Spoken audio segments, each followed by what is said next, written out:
gonna sit down here. Yeah. So. England, baby. Wow, that's a lot there. It's 8 pounds. 8 pounds. That's a bit too much. You think so? Yeah. For a veggie burger? And Well, salad? it was 5.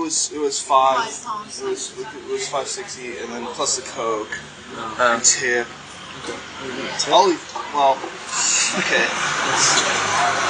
There you go. all right. See you later. So, yeah.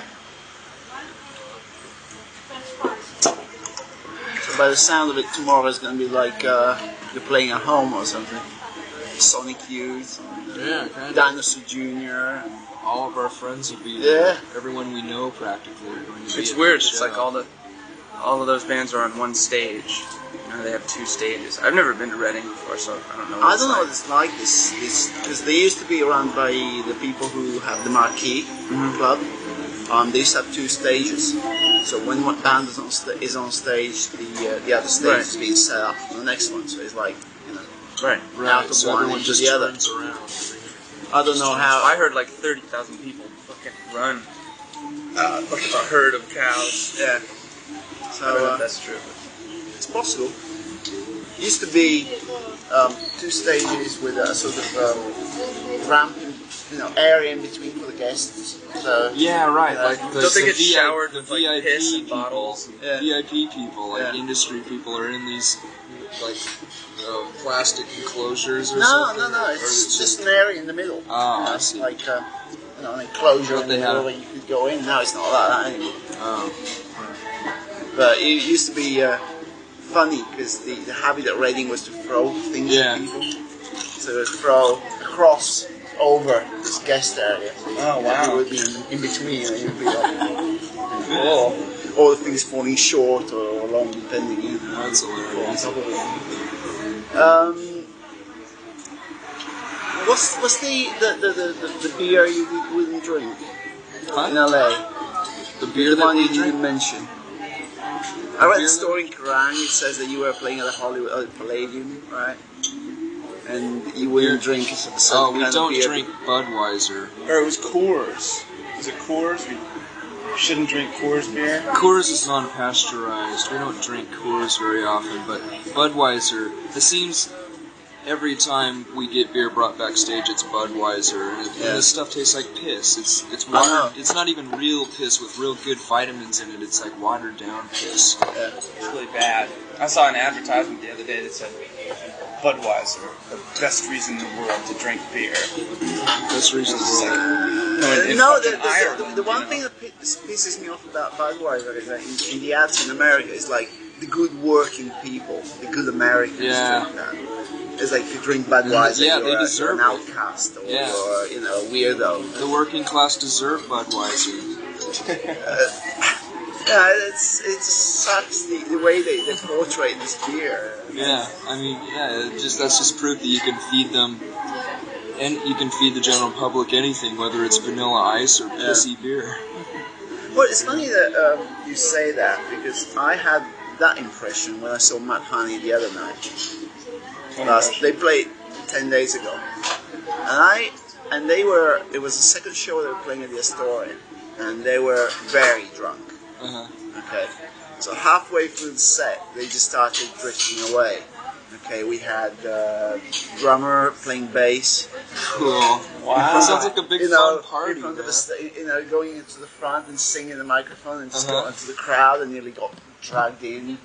At one point, he was upside down with his drum kit. Got a picture of him with his feet up.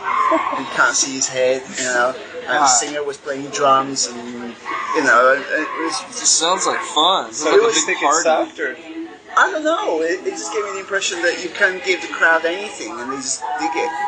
Yeah. I mean, the people are going mad. It seems And like it's a joke, fine, but they went on for too long. They did like half an hour, 40 minutes of that, being silly and playing off. It's just I think they can get away with that because they've played England so many times and they don't really have. They don't have a real long list of songs, They Yeah. only have a couple of albums out, so people have heard them play practically all their songs at least twice, Yeah. So I think that's a good idea instead of just feeding them the same repetition every time. I think they just wanted to have a good party atmosphere and just be one with the audience and just share something with them instead of just they just want to break down those barriers of them being big rock stars. I think they do it really well. So you agree with what they do? Oh, definitely. I love to do stuff like that. The funnest times I've ever had playing shows are in parties, at parties in our hometown in front of 30 people, drunk, writhing around on top of each other, playing nothing but noise. It makes for a good time. Well, in theory, you could afford to do that as well. I mean, you've been to England a few times. But you can't do it already. That might not go down too well. Well, they might start. Maybe we should. You never know. We do it every once in a while, so if we feel like it tomorrow, it depends on how drunk we are. I heard you do tend to trash things a bit. Yeah, we used to trash things a lot more than we do now. Why more than now? Because you don't drink as much, or because? Well, it's just getting kind of boring. It started to be kind of contrived or repetitious. Everyone was expecting it all the time, so it's time to tone down now. Just for now. Who knows what we'll do next year?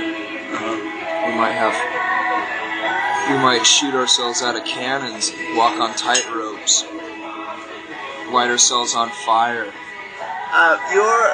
put our heads in lions' mouths.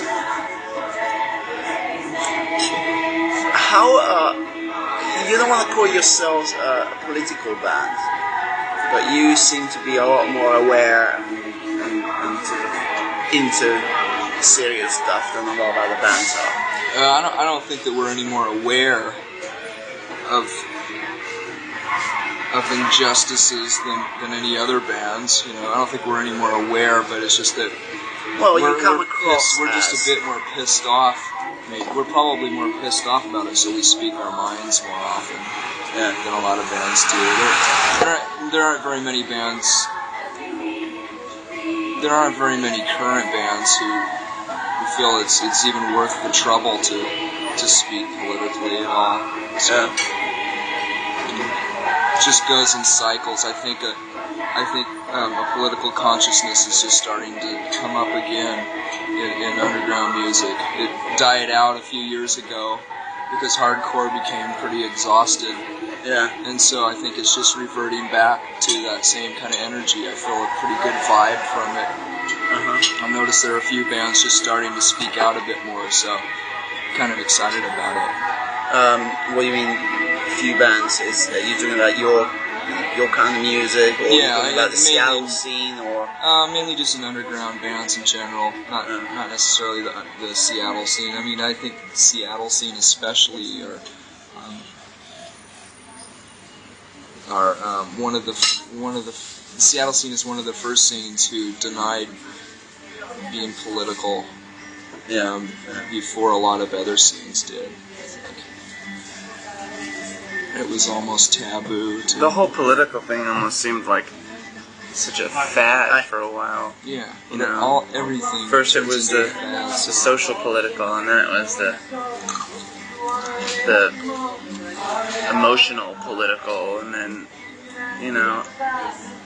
bands just sort of fed off of these other bands' politics, and they're grouped into certain categories. There was Crass, and there was Conflict, and there was bands like that. And Black Flag as well, as you were saying before. They were. Do you consider them a political band? More of an emotional political band. I think they dealt with like one-on-one subjects instead of just an overall ideal.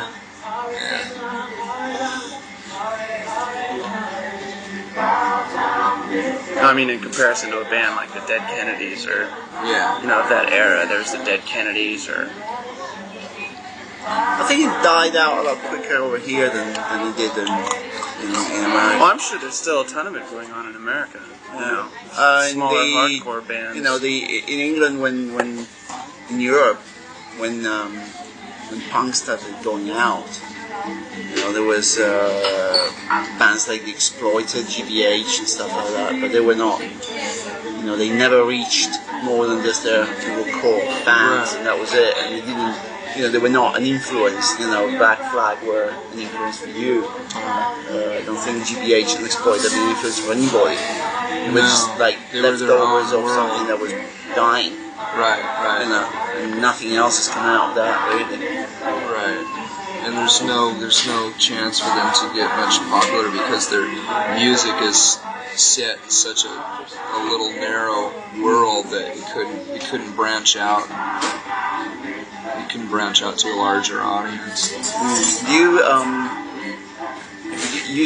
I saw you more or less recorded this album the same way you did the first one. Do you think there was any way that, you know, the fact you're on Geffen sort of clamped you down a little bit, or?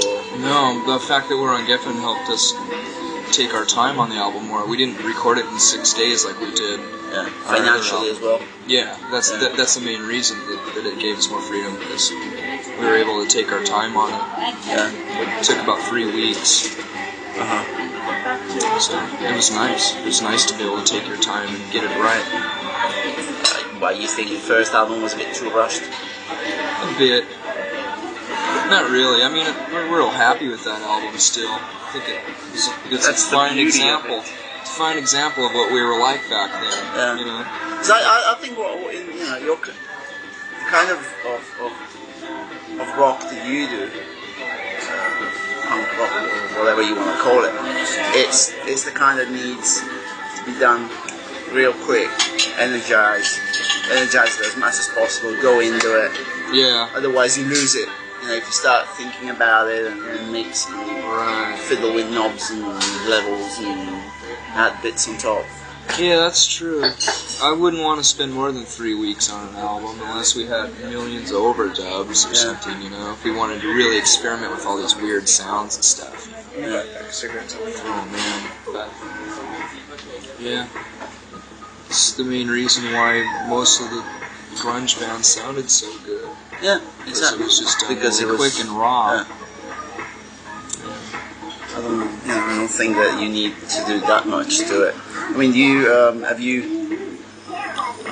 in that respect, do you think this album has been better because you could sort of try different things, or still? I really don't know if it's any better. It's definitely. I mean, you can tell that we took 3 weeks on it. Yeah. There are a few different instruments. There's some overdubs in it. Mainly the songs are a lot different than the Bleach album. So they're just two different things. You know, they were recorded 2 years apart from each other.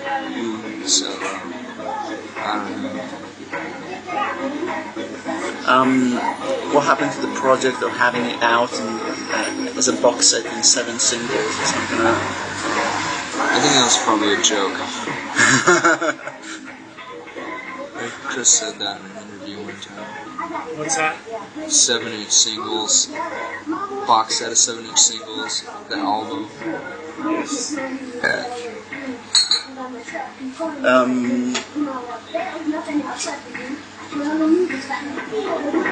So do you think that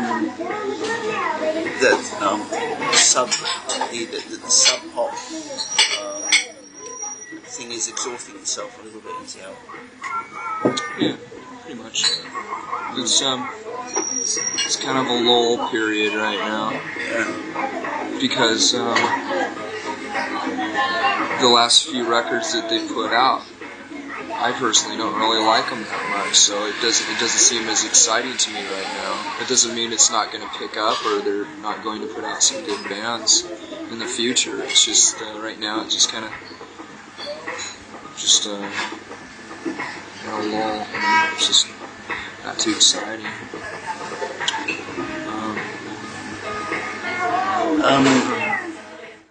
You know, were you trying to sort of get people to shake their apathy out of themselves and stuff like that? Well, it's not a.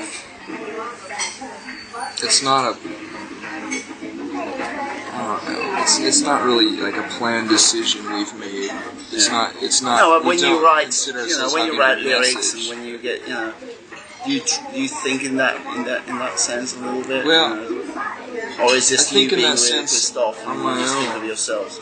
No, I think in that sense on my own, like when I'm not writing music, I'm sure it bleeds into our songs, but I don't like to make it obvious that that's what is my main concern. I mean, it's definitely the thing that pisses me off more than anything in the world is people not fighting against oppression and boredom. And complaining about it. Yeah. They don't have the right to complain, so... Well, like you don't have the right to complain about the fact that you're going to pay more taxes because of the Gulf War, Right. I suppose. Now what? Well, Italians won't have to pay more taxes because of the Gulf War because we were not really involved in it. Oh, But I really? heard in America it's going to be, some they're going to have to get the money out of somewhere Right. to pay for all they spent over there. Yeah. They just, here and there, they get the money. Yeah, they get... Here. Now there's a new exit tax, $18 to leave the United States. Yeah. Yeah, so, a bit here, a bit there. You don't notice it, but then they just stick it up your ass. Definitely. We're in the 33% tax bracket because of the deal that we signed. So we pay up the ass taxes as a band. I mean, 33% is quite a bit, isn't it? It's more than a quarter. You know, everybody's pretty drunk. Sorry? What? Everybody's pretty drunk on acquiring a bunch of junk. They're drunk on junk. You know what I mean? Like? Just cars and Yeah. gold Rolex watches, Simpson videos. Oh, the Simpsons are cool though. They're pretty fun. Yeah, and they kind of have they have a message. Yeah, if you want to see deeply, yeah. But I wonder how many people get it. I don't watch it. Are they watching just cute little characters and they Yeah. can see what's going on? Well, I think that's the most embarrassing thing is that most of the people do get it, but they don't give a fuck. They're laughing at themselves. They don't even realize that they're being made fun of. I think they do understand that, but they think, oh, that's not me. That's someone else. No, that's my neighbor. Well, yeah, but don't you think that on a wider scale is a situation like the place you come from, the logging town where you come from. Everybody lives in their little world, It's even like and that they in don't the give city. a fuck about. Sorry. Yeah. It's even like that in the city. Yeah, that's what I'm saying. Everybody's still, lot. even if in a big place, if they live in a big place, they don't give a fuck about anybody else. They live in their little self-contained world. As long as their little world is not touched by some event or another, they just don't care. They just, as you say, buy junk and which I don't know, it's called apathy in a way, I suppose. I think one of the main diseases, one of the most important diseases that we're against is gluttony, or gluttony, consumerism, that kind of stuff. I think that's one of the first problems that should be dealt with, first problems that should be done away with. But then you end up in a situation where music ends up on the same level. You have bands that are signed just to be consumed. Yeah, it's really bad. They sign them up, and, get a few singles out. It's a product. But most of those bands want to be consumed too. I mean, that's the people who deal in that kind of in those kind of situations are in their own little tribe anyhow. You can't even like deprogram those people. Yeah.